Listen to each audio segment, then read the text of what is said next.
Okay, so let's talk about this episode, Contender Series 36. What a great episode to finish this series off with. So we have 5 fights. The first one I want to talk about is the controversial one, JP Bays versus Jacob Silva. Now, Jacob Silva was coming back into this. He had, a die in there sort of mentality. Like, I'm going to go to sleep. I'm going to, that's it. I'm going to win no matter what. He had all this pressure on him. JP Bays was getting the better of him. He almost choked him out. I mean, you saw Jacob's face change color. I mean, this guy, he's really tough. How he got out of that submission, I don't even understand. That is really tough. The second submission attempt, I mean, that was just so tight. Now, listen, Mark Goddard, right? He's controversial. Like, people say he's a bad ref.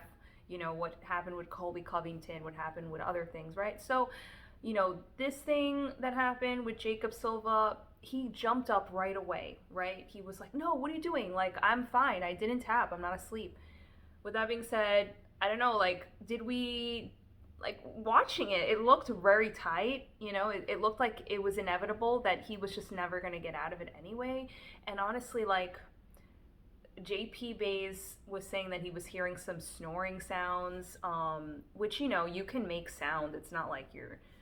But I don't know. I think Mark Goddard just wanted to make sure that this guy doesn't, get permanent brain damage and stuff, especially with the first submission attempt. And the fight wasn't going his way anyway. It sucks because I feel like Jacob Silva, he deserves another chance to come back into Contender Series, or maybe give him invite for the Ultimate Fighter as well, So let me know in the comments what you think. But JP Bays, I really like him a lot. He has his wife in the UFC as well, which is really cool. They're like a power couple. And what's funny, when I was watching this episode, I heard the commentators say that one time JP, he's from South Africa, he's really soft spoken, but one time he fought a French guy and he actually hit him with a baguette in the stare down, which I thought was really funny.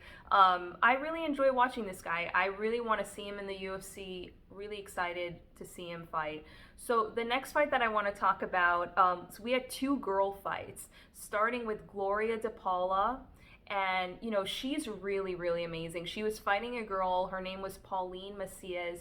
Now, Pauline Macias started off the fight really good. She had this beautiful, beautiful judo kind of takedown throw. It kind of reminded me of what Kat Zingano did to Amanda Nunes in their bout. It was really nice. That being said, this girl took so much damage. Gloria was just having fun in there. You just saw her, with her hands down, just having a blast in there.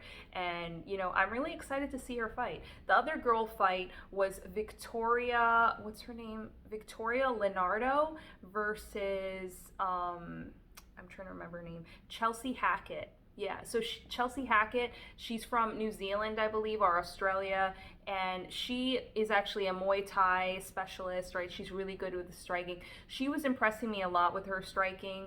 That being said, Dana White was one-dimensional and stuff like that. Victoria, on the other hand, she's very experienced. She fights in Invicta and stuff like that. I'm excited to see her fight as well. Do I think she should have gotten a contract? I mean, she did finish her, and he needs female fighters. He was saying how, with everything going on in the world, he has to pay these fighters, and he has so much inflation, so many fighters. So I feel like he has to really cherry pick. But with that being said, she did do a really good job finishing this girl. So I think it's fair. The next fight that I want to talk about, let's see, is, Nick Maximov versus Oscar Cota. So Oscar Cota, 54 pounds heavier than Nick Maximov. That was insane that they even allowed this to happen, right? You could just see the size disadvantage was just insane. So Nick, he works with Nate Diaz. And he got awarded the tough invite, which I feel like he should have gotten. Honestly, I feel like he should have gotten the contract to fight someone that's so much heavier than you. And You know, he didn't finish the fight, but with that being said, he dominated all the rounds.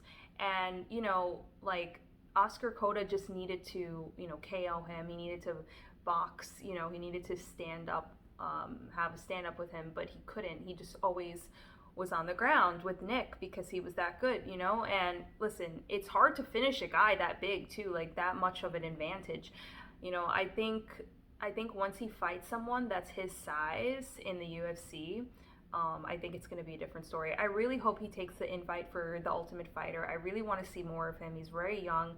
He's really, really talented. And, you know, to just can you imagine a bar fight with that guy and the other guy and just seeing the size difference? I mean, that was really impressive to finish, to not finish, but to win against someone that much bigger than you know, like, I don't know. It's just crazy. So I thought he should have gotten a contract, but he didn't.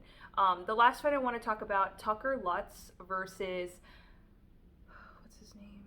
Sherrard Blackledge. Blackledge? Yeah.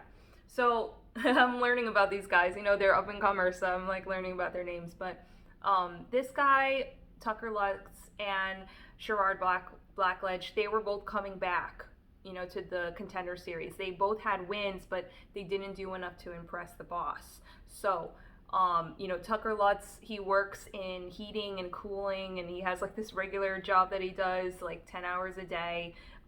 He has like a cartilage, like heart issue. Listen, a lot of people were saying he was, you know, faking these low blow shots and like just being a good actor.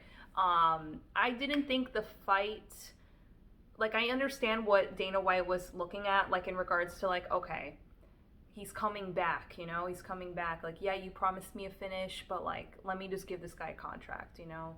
He won twice, you know, in the Contender Series. It wasn't a finish, but let me give him the contract. I don't know if it was enough. Honestly, I don't know if it was enough. I feel like Dana White should have been a little bit, you know, like, I don't think he should have given him the contract. I don't know. I just feel like it wasn't an impressive win. But nonetheless, he got the contract. I'm happy for him. You know, I hope he does well in the UFC. But let me know in the comments who your favorite fighter was out of this episode, because for me, it was definitely JP Bays and also Nick Maximov. Those two fighters. I thought that, if anything, Lutz should have gotten the invite and Nick Maximov should have gotten the contract. I mean, just to fight someone that much bigger than you. I mean, it's just crazy. So yeah, let me know in the comments what you thought about this episode. Thanks.